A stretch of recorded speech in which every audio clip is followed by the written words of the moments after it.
Assalamualaikum dan salam Malaysia Madani. Bekalan telur ayam mencukupi di seluruh negara, khususnya menjelang Ramadan hingga Aidilfitri. Jelas Timbalan Menteri Pertanian dan Keterjaminan Makanan Chen Fung Hin, hanya beberapa kawasan di Pahang dilaporkan mengalami kekurangan bekalan. Antara faktor penyebab ialah kaedah agihan bekalan telur ayam. Kementerian telah mengarahkan Fama melakukan intervensi pasaran bagi memastikan kekurangan bekalan telur dapat diatasi. Antara strategi mengatasi isu bekalan adalah membuat pembelian terus daripada pengusaha dan petani melalui Fama yang kemudian akan diagihkan melalui Agrobazar. Sembera musim perayaan, 43% kapasiti penerbangan ditambah bagi menampung permintaan balik kampung. Menerusi kelulusan Suruhanjaya Penerbangan Malaysia MAFCOM itu, sekaligus menjadikan sejumlah 527 penerbangan tambahan telah diluluskan.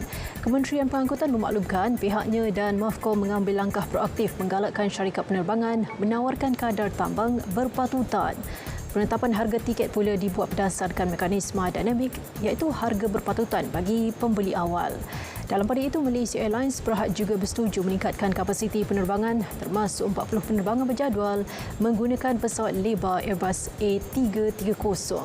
Ia bagi menampung permintaan sektor Kuala Lumpur ke Kuching dan Kuala Lumpur ke Kota Kinabalu. Beijing bertindak menghantar 3 kapal perang dan pesawat berhampiran Taiwan sebagai mesej jelas pulau itu adalah sebahagian daripada China. Ia juga sebagai respons terhadap tindakan Presiden Taiwan, Tsai Ing-wen, bertemu Speaker Dewan Perwakilan Amerika Syarikat Kevin McCarthy. Perkara itu jelas menimbulkan kemarahan Beijing dengan berulang kali memberi amaran terhadap syarat Tsai dan McCarthy. Beijing setakat ini masih berdiam diri berhubung maklum balasnya kepada mesyuarat itu. Agensi Pertahanan dan Keselamatan Taiwan kini dalam keadaan berjaga-jaga memantau perkembangan di negara itu.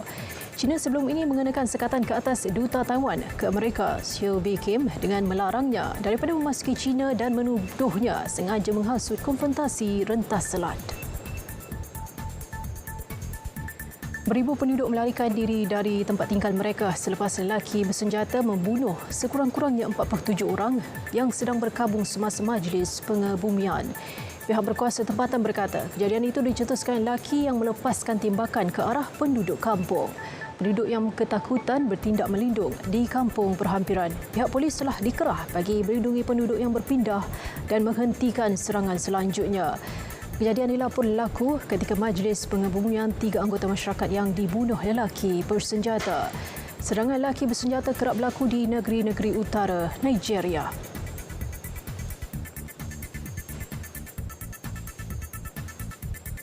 Kemboja bakal menghantar pulang 19 lelaki warga Jepun yang ditahan di negara itu selepas terbabit dalam jenayah penipuan telefon dan dalam talian.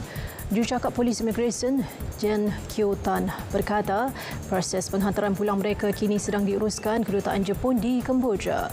Media tempatan melaporkan polis Tokyo sudah mendapatkan waran tangkap untuk 19 warganya yang menyasarkan mangsa di Jepun. Pihak berkuasa yang menggeledah bilik hotel lelaki berkenaan menemui senarai nama warga Jepun yang dipercayai menjadi sasaran dalam skim penipuan.